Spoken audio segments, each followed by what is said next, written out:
Une autre piste d'amélioration de notre table des matières vient du constat suivant.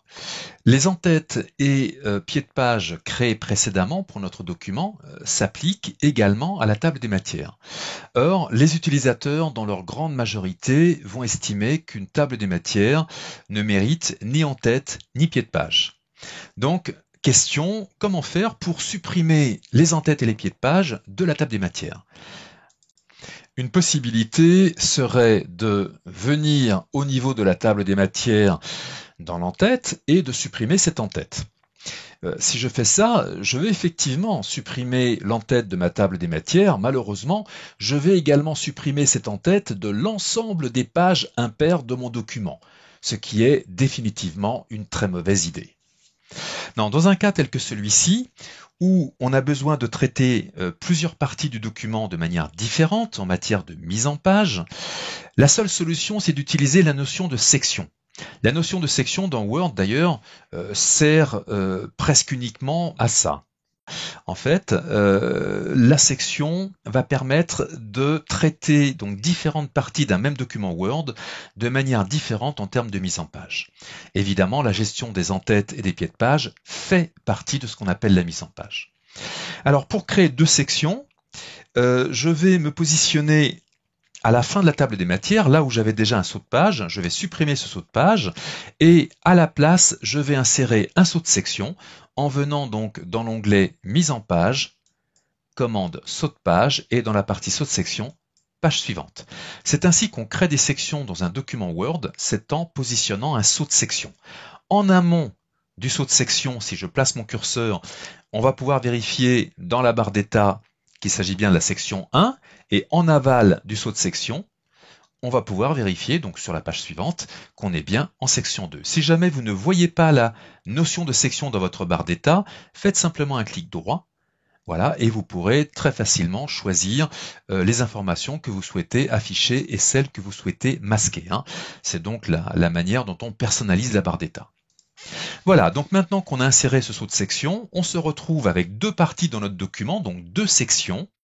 Donc la première section constituée de la page de garde ainsi que des quelques pages qui forment la table des matières, et d'une deuxième partie qui, elle, contient le contenu à proprement parler de notre document. Avant de pouvoir supprimer les en-têtes et pieds de page de notre table des matières, c'est-à-dire de la section 1 du document, nous avons encore un travail préalable très important à effectuer dans la section 2. Alors déjà une première chose, dans la section 2 et dans la première page de la section 2, je vois que je n'ai ni en-tête ni pied de page. En-tête et pied de page que je retrouve en revanche dès la deuxième page et que je retrouverai sur les pages évidemment qui suivent. Alors c'est une première chose, un premier problème qu'on va régler. Pour ce faire, je vais faire un double clic pour me positionner ici dans l'en-tête de ma section 2, en tête de page impair. Et je vais utiliser l'onglet en-tête et pied de page et je vais désactiver l'option première page différente. Voilà la raison pour laquelle notre première page n'avait ni en-tête ni pied de page. En décochant cette option, je demande à ce que la première page de cette section 2 soit traitée comme les autres. On va le vérifier tout de suite. Donc dès que je reviens voilà, sur la première page de ma section 2, je vois que j'ai bien un en-tête et un pied de page. Il y a une autre chose qui est extrêmement importante. Dès lors qu'on veut gérer une section de manière totalement dissociée d'une autre section, il est impératif de rompre le lien entre les deux sections. Je vais donc sélectionner ici donc cette en-tête et toujours dans mon onglet en-tête et pied de page, je vais pouvoir vérifier qu'il y a actuellement une commande, enfin un attribut qui s'appelle lié au précédent qui est un attribut qui est actif. C'est cet attribut que je dois impérativement rompre. Donc désormais, cette en-tête n'a plus aucun lien avec l'en-tête de la section précédente. Je vais pouvoir procéder de la même manière avec le pied de page. Donc concernant le pied de page, je vais également rompre le lien. Et puis n'oublions pas que ce qu'on a fait donc dans la page paire, il faut le faire dans la page impaire. Donc ici, je romps le lien de l'en-tête et ici, je romps le lien du pied de page. Voilà. le travail préliminaire sur la section 2 est terminé. Désormais, ma section 2 est totalement indépendante en matière de mise en page de la section 1.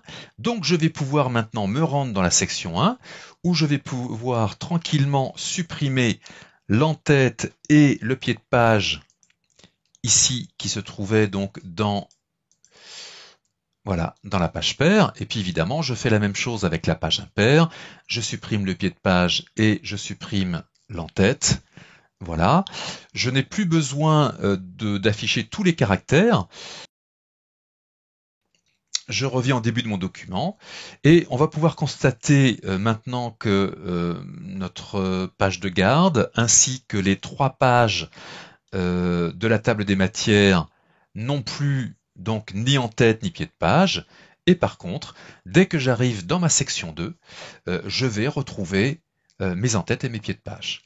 Donc on a réalisé le travail qu'on souhaitait, à savoir un traitement tout à fait différencié entre la section 2 et la section 1 au niveau des en-têtes et des pieds de page.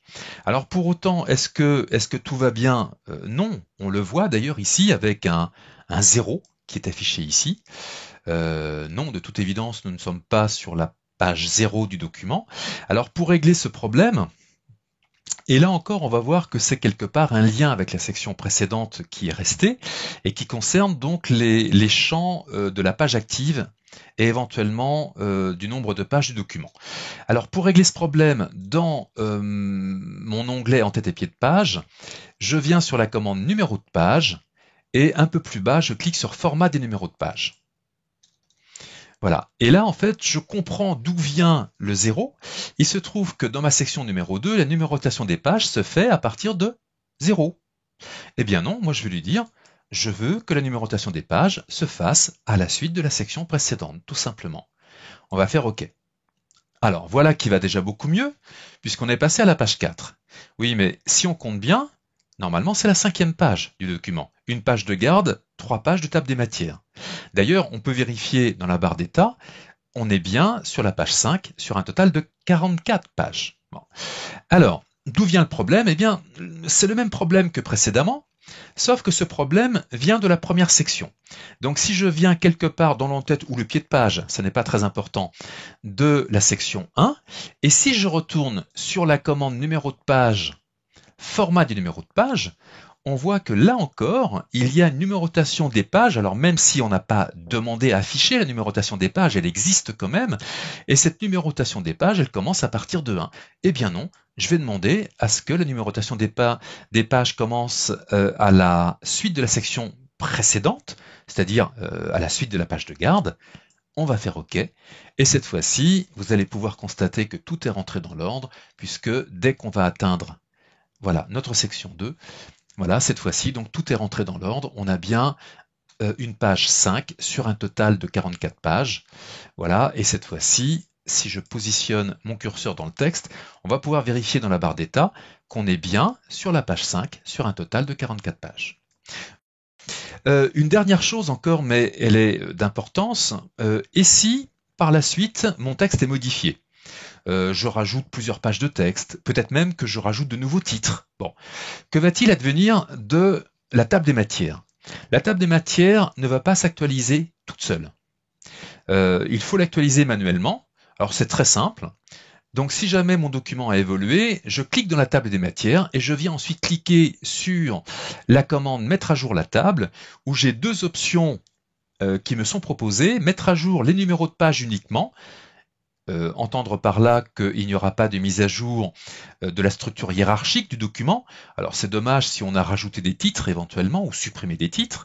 Dans tous les cas de figure, prenez la 2e option, mettre à jour toute la table. De cette manière, s'il y a de nouveaux titres ou pas, et surtout si du texte a été ajouté, ce qui fait que les numéros de page se trouvent décalés, eh bien avec cette option, on va régler, d'ailleurs on va le voir tout de suite, en faisant OK, on va régler immédiatement les problèmes. Voilà, donc cette fois-ci, le travail est terminé sur la table des matières. On a dû au passage passer par la notion de section et voir comment on pouvait créer des sections, donc en insérant un saut de section entre deux parties d'un document. On a pu voir également ces liens qui existent de prime abord entre les éléments d'entête et pied de page d'une section avec la section précédente. Donc là encore, dans un cadre de gestion tout à fait dissocié des sections, il fallait évidemment voir comment faire. Donc c'est ce qu'on a vu également. Voilà, et puis il y a eu également ce décalage de page avec cette commande format de la page. Donc des choses impératives dès lors qu'on se lance dans la finalisation d'un document important et qu'on est confronté à ce genre de problème.